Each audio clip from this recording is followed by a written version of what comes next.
Alright, and this is the last poet that's on the list for right now, so if you feel so inclined to read some poetry, or again, write an erotic haiku, don't feel shy. But next up, keep your hands together for CMOR Morrison.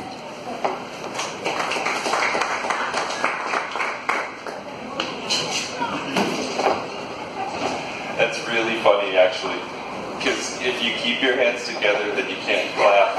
I'm sorry. No criticism. I'm having all kinds of inspirational, imaginative thoughts based on the awesome Buck Rogers in the background and wine bottle bike racks outside. This place is amazing, and I happen to be sitting in the Iron Throne, so thank you very much. Okay, poetry, yeah.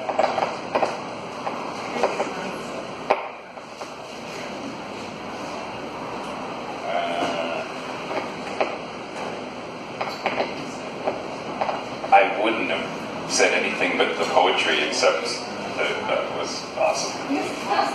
So this is called, I wrote it in the park today. That's not what it's called. It's called Parsley, Sage, Rosemary, and Time Travel. If only Kurt Cobain would have named his band Tesla, and that cheesy group from the 80s called themselves Edison. Seriously, does it get any more archetypally good and evil than that? The father of free energy versus the inventor of the electric bill? Stop, drop, and roll, because the world's on fire. If only Prometheus had stolen a light bulb from the gods instead of flames. If only Earth was a gigantic spinning electromagnet. Just imagine it, like Dreamland is the OG internet, and birds have been tweeting since before we had ears. Never mind the flashy phones, the wiki wonders of the world. They're phony, which is where the word comes from. Hooked on phonics, deaf to hypersonics. Tesla is another name for nirvana. Like surfing the Gita is in your own private vimana. If only quantum physicists could draw cartoons. Because parallel universes are hilarious. And electric flying cars could have been made of bricks. Finn.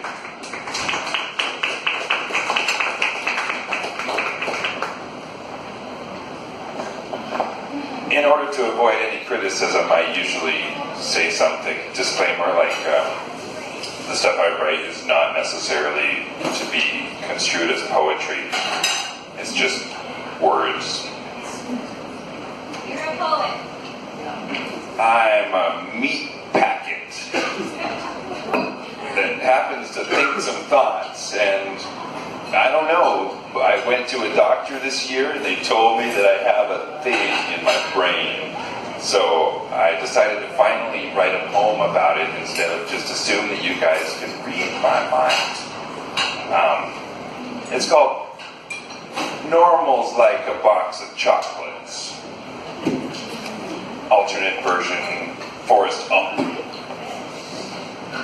Anytime someone tells you it's not about you, what they're really saying is it's all about them. You know, folks who talk in jokes, won't make eye contact, saying the same 3 nifty things to each new person they meet. I'm not here to judge that individual, really.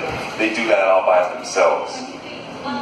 I simply find the neurotypical mindset to be a quagmire I'll never comprehend. The true final frontier. Do you even know the sheer volume of the information you're transmitting? Souls unwitting?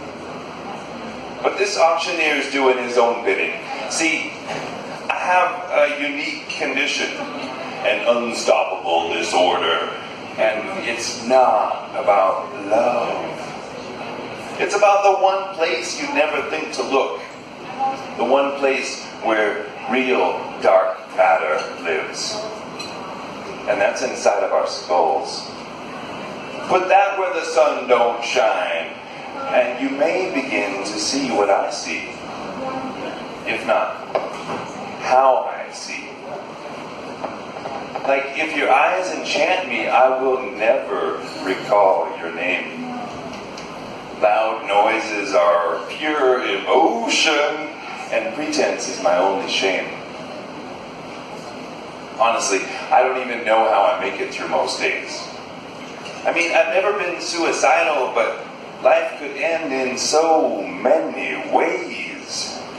When it's all said and done, though we all die the same, all alone, I want my tombstone to read, "He died living," or some such irony. Because it is about me. I said, it is about me. Life is therapy. I try to relate, but only because it's all relative. I know I don't get it. That's the whole point. But I get that I don't get it. And that's got to be good for something. Autism spectrum disorder. If you have to Asperger, you can't afford her. Seems like it's always the quiet ones who have the most to share. So will you please just shut up so I can hear you?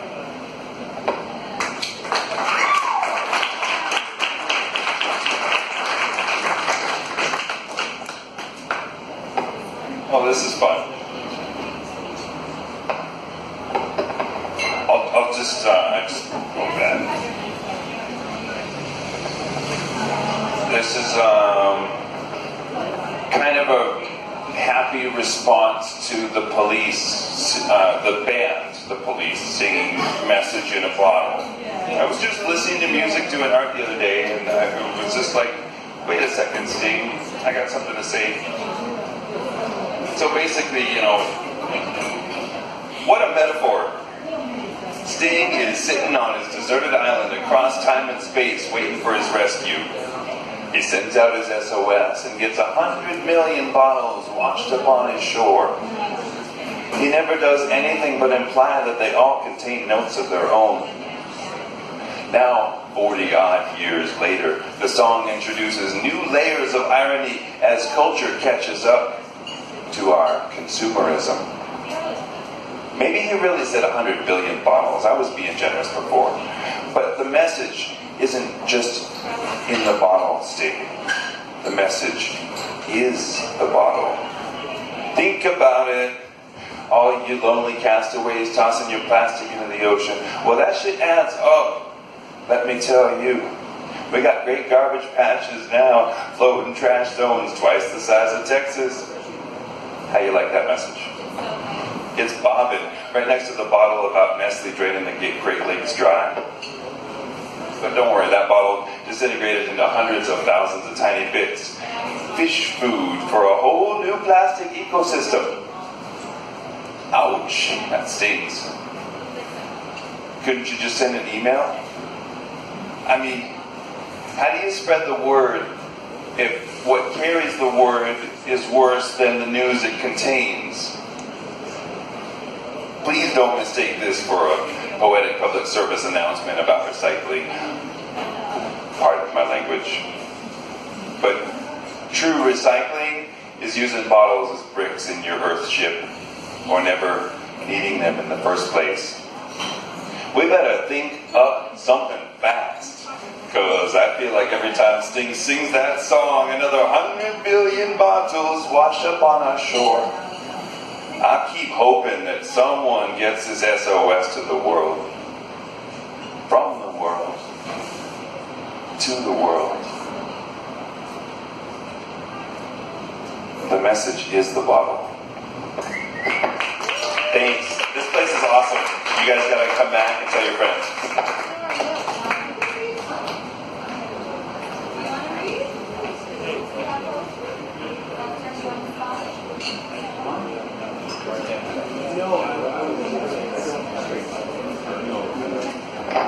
Well, is there Anybody else in the crowd who feels so inclined to read some poetry? Did you folks get some erotic haikus written?